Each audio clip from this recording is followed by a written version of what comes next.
Okay, this is just a quick review of the introduction paragraph. I think everybody has this done. You better be quiet. But just in case you don't, or you want to make sure that yours is correct, here you go. Okay, so the attention getter. That was in class. You should have the worksheet when we wrote 5 or 6 different attention getters. And actually, if you go on, look at the background here. If you go on our Google Classroom and scroll down, here's how to write attention getters, and there's the worksheet.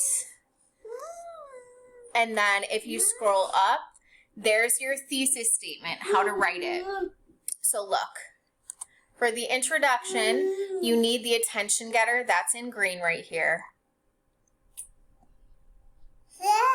And then the red part, it says, explain your person, what the person is famous for, and their disability. And this I wrote on the board, and it's really, you guys, just 3 sentences. So I'll use Cher as an example. Cher is a famous entertainer. Then what is the person famous for? Cher is famous for being in movies and TV shows, and she's also a singer. And then the last one, their disability. Cher has dyslexia. That's it. Then,